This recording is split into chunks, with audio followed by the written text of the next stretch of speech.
And Hangman, you swept like Oppenheimer, bro. Yeah. And all the Yeah, Hangman, I think it has about 12, locally and internationally. So, wherever that film went, it won an award. I remember that. Yeah. I remember the screening that happened at Atlas. Yeah. I'd never seen that before. It looked like it was a club. Yeah, there were so many people who had to screen it twice. I remember my wife was pregnant. I honestly thought we were just going to go in, watch the film and leave. We couldn't get in. I had to take her home, come back. I remember seeing guys I know on some... like it literally looked like a club situation. People trying to get in. Dog. I'd never seen that before. For a short film. Yeah, that was insane. How was that experience, man? Yeah, Hangman. I think Hangman was really nice. It was such a great project. Really did excellent directing there. And we shot it, and dude, it became this thing. I think it helped me a lot in my career to actually get me to where I am as well, because it just solidified that I can shoot something that actually tells a nice story, you know. And the fact that it's just kids straight out of AFDA, you know, just going out into the world to create a story that can actually impact all over the world and stuff. So that was really, really awesome. And it was a great project that I really enjoyed working on. And it was the starting point for me, man, I guess, when it comes to storytelling. Yeah. I think the fact that, you know, we told stories the way that we did then. That's how I'm still doing today, you know. So yeah, that's what it was about, and I really enjoyed it. And then you've also got a Netflix film. Yeah. Collision. Yes. How was that? Yeah, Collision was really, really cool.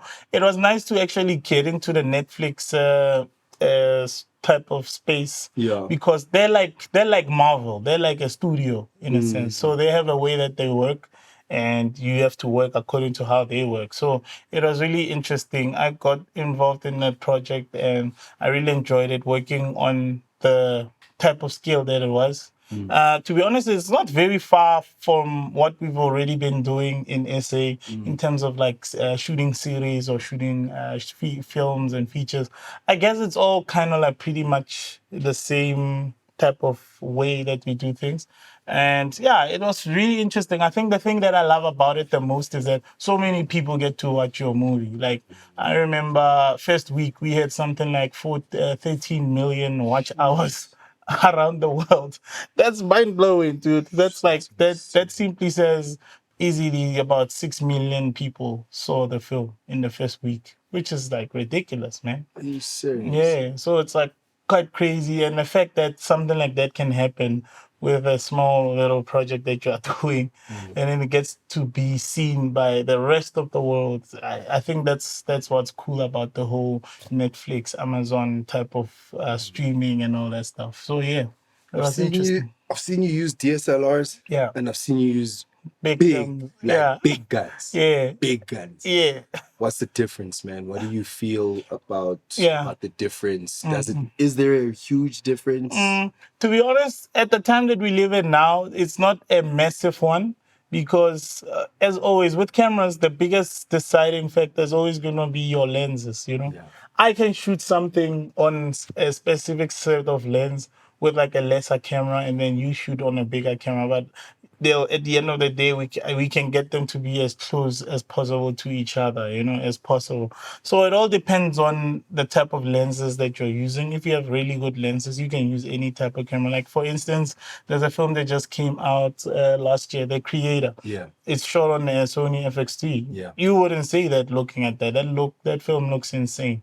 You wouldn't say this is shot on FX3. You wouldn't believe it, you know. And it comes back to what I'm saying. They had great lenses to shoot on that film, and they had obviously everything else, production, design. So with film, it depends on the rest of the other thing, not necessarily the camera that you use. It always depends on your story, your lighting, your production design, the sound, the music. It depends on all of these things, you know. I can shoot something with a small camera, like a Sony A7S II or something. But so long as those other departments that I just mentioned are excellent, it's still gonna look like a world-class cinema film, because it has all those other things. So people like to think of the camera too much. They like to think, I need to shoot this with an Alexa. I need to shoot this with a big camera like a Sony Venice. Or no, it's not always the case. It always depends on all these other departments that I mentioned. Also, your actors, the people in front of the screen. If they're excellent, your project will come out excellent. Incredible. Yeah. Please tell me. I'm not sure. Maybe you'll tell me the difference. Yeah. Who is Uncle Scrooge? Who is Overflow? Who is Bratit? Yeah. Yeah, I'm a guy who has a lot of names, yo. So Uncle Scrooge, that's a name that I've had since I was probably 11. So at the time I was a gamer. Uncle, 11. Yeah, 11 years old. I was Uncle Scrooge. So I used to game a lot back then. And at this LAN, I needed a name. So I was thinking of a different kind of names. At the time, I had a necklace that had Donald Duck on it. So I was like, nah, I'm not going to call myself Donald Duck. Okay, who's the next best duck? And I was like, Uncle Scrooge. Oh, yeah, that's a dope name. And then his Scrooge is GE at the end. So I changed mine to CH, make it Uncle Scrooge like that. Okay. And then that's how it started. And then I had been using that name for the longest time until it got to Instagram, where I got very popular then. Then I made it a name. So a lot of people know me as Uncle Scrooge. You call me Scrooge till this day. And then Bratit is a name that I came up with 3 years ago, I think, or two. When was it? 2021, I think it was. Doing the Lord's work. Yeah, so I just needed a name for this character I was doing for the men's conference. Okay. Yeah, and then I remember Tafaya, his name was Bratlet. Yeah. So I was like, okay, let me keep on the same thing. And then I came up with Bratit. And then I was like, yeah, no, this one works. And then I'd been using that name as this persona of a person who like takes anyone's picture and then I change it into whatever they asked for. Are people really sending you requests all the time? If I open my inbox right now, you'll see there's a whole list of inboxes. Please do this for me. Please put me with this card. I thought you were making those up. No, I'm not. That's people actually asking me to do that for them. So obviously, it's the whole brand is humor. Yeah. So I'll take what they're saying and then I'll over-exaggerate it, you know. Like, for instance, there's a guy recently who said, please take out this guy and put me next to a short, beautiful woman. And then I went and looked for like a little person and actually put them there. And it's just humor, you know. It's not like I'm out here trying to diss people or whatever. I'm just trying to make humor out of this whole thing. And it works, man. People love it. So that's why the Bratit brand was created. It seems like comedy is your favorite genre. I love comedy, man. Comedy is the one. And then wait, Overflow. Overflow is a name I got from my father-in-law. So my father-in-law is actually a pastor. Yeah. So overflow meaning everything else is gonna come in abundance. I'm gonna get an abundance of everything, man. Whatever it is that I ask God for, and I'll be able to get. So that's why I love overflow. And you probably one of the only people that call me that straight up. Yeah. But some of the people that call me overflow are usually just online. But in my life, in real life, you are the one who calls me overflow the most, 100%. So I love that name. I even put it on my bios because I believe in it, you know. Like everything, words are powerful, everything is gonna come in an overflow for me, regardless of what it is that I'm doing. Yeah. Interesting. Yeah. Favorite films, brother? Favorite films? Yeah. Yo, this one is hard because it's such a complex trainer. I'll tell you right now, probably my number one film for me is The Matrix. Yeah, I just love 1, 2, 3, or just the first one is the Headmaster. Yeah. But yeah, I still love 1, 2, 3. Okay. But the first one for me is literally the film that inspired me to do what I do today. Because I also love sci-fi. I've shot a bunch of sci-fi stuff for online and all that, Agent R&P. So the inspiration came from there, you know. So I love The Matrix, bro. Yeah, that's my film. That's your favorite. Yeah, for me, it's number one. And then the rest can be like come afterwards. But for me, The Matrix is like the GOAT. That's the one film that I've watched the most, more than any other movie. Yeah. You know how kids repeat a movie? Like they can watch a movie today, tomorrow they want to watch the same movie. I've done that with The Matrix. So it's so, I know it so much that I know every line in the film. My wife is always angry when we watch it because I'm always saying every single line in the film because I've watched it so much, you know. So yeah. And then up to date, favorite cameras? Favorite camera for me right now is definitely the Sony FX3, man. Oof. Like, that camera's powerful. I think ever since they did that film that I told you about earlier, The Creator, dude, it made me even fall in love with it even more. Almost all the productions that I go into now, I make them shoot on the FX3. Obviously, because it's my gear. Yeah. And also it's just the camera that I love so much. It's so versatile. It's small enough. It's compact. It handles. I never had overheating issues with it.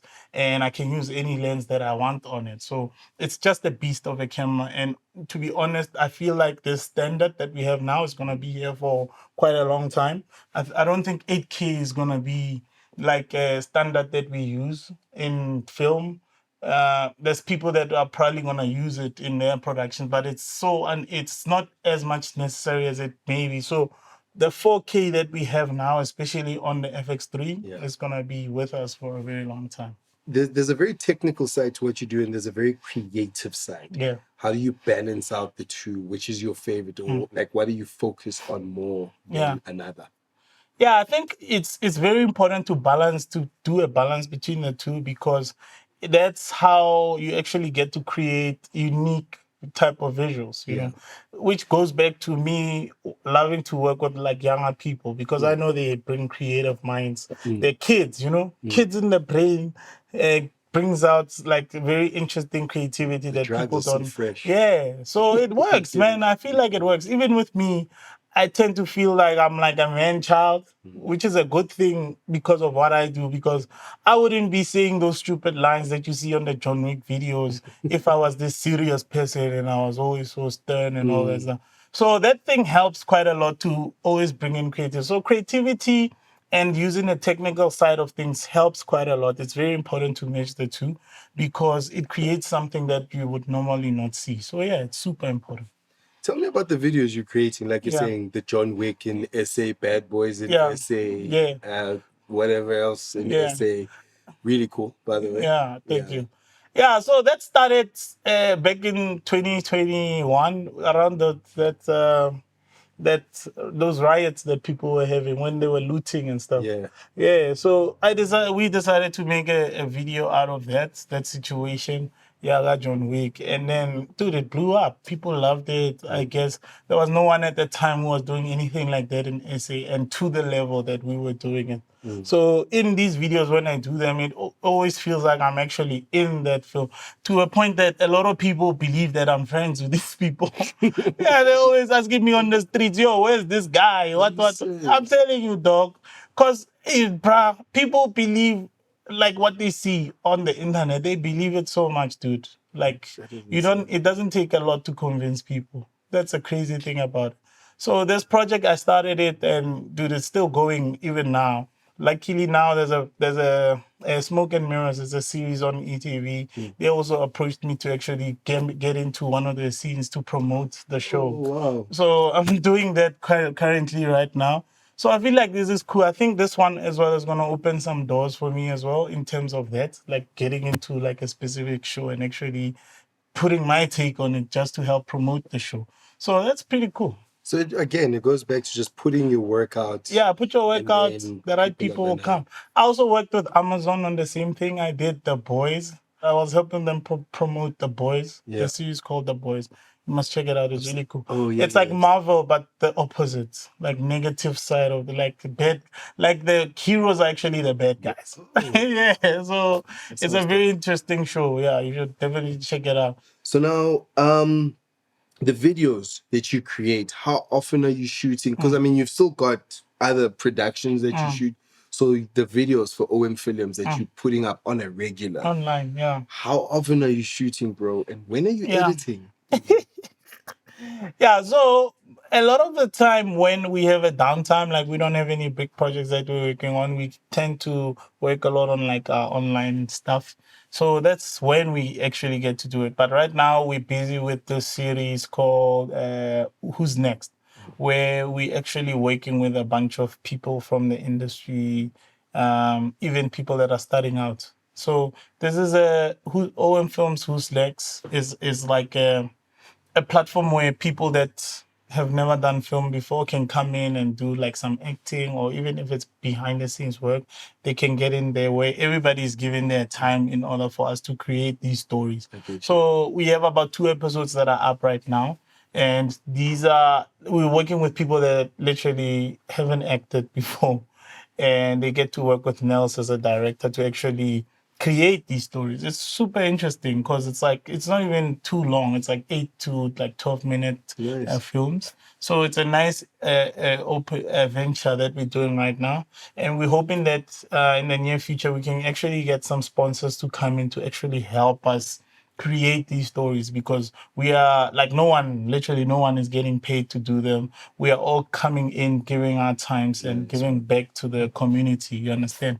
So it would be great if we can get like a little bit of sponsorship in terms of, we don't even want money. We want things like that you can give us. Like for instance, transporting the actors is quite a challenge. So if we can get an Uber voucher or whatever, Bolt voucher that helps us transport the people, that would be excellent. Like if we can get a sponsor of people that are like offering to give us food for the set, that would be awesome. Literally, those are the 2 biggest things that we need right now for these projects. And then, yeah, other than that, dude, we are super happy to do them.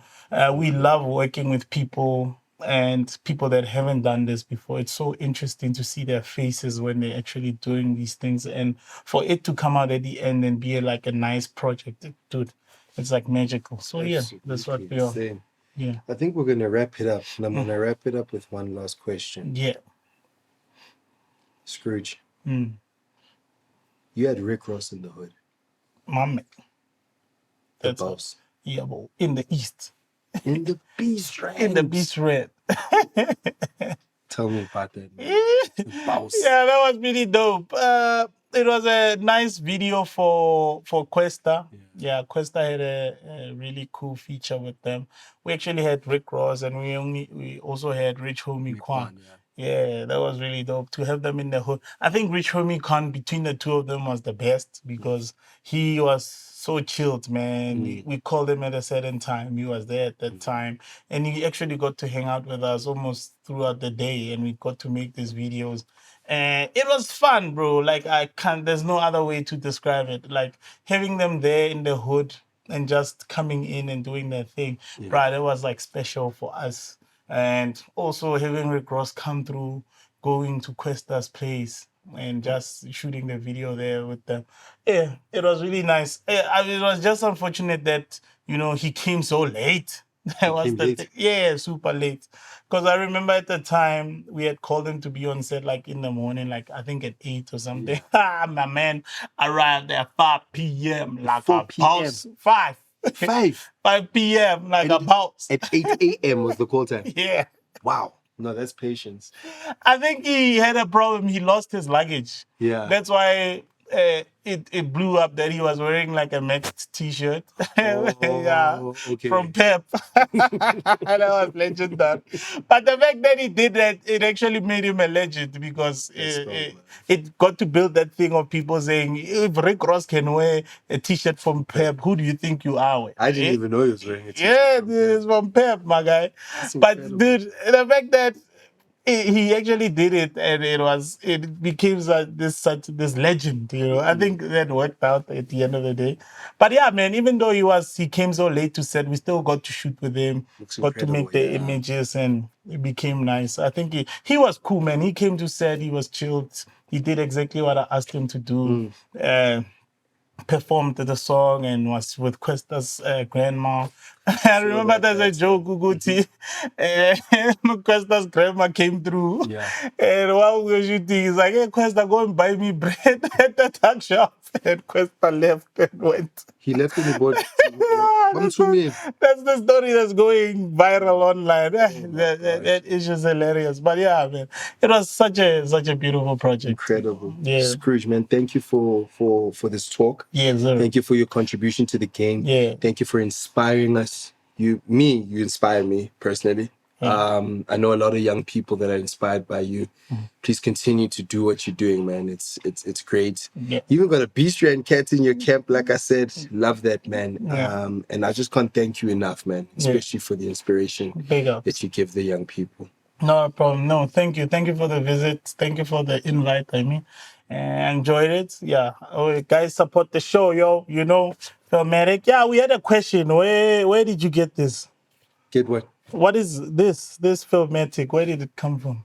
It's for all the film heads, all the film heads, all the filmmakers that are making timeless pieces, like Filmatic. Filmatic is timeless. Okay. So yeah, you make timeless things, don't you? Yeah. So do you, man. So you're Filmatic, bro. That's what's up. Yeah. I love that. I'm gonna use it now in my life.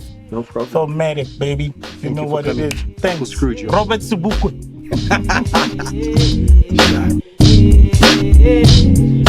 It feels good every day when every African turns and shines my way. All my brothers from Zaire, Ethiopia, Uganda, and Zimbabwe. It feels good every day when every African turns and shines my way. All my brothers from Zaire, Ethiopia, Uganda, and Zimbabwe. Oh, man, it feels good. Thank you for joining us. For more incredible content, please like, share, and subscribe to our channel. And please don't forget to leave a comment in the comment section. 1.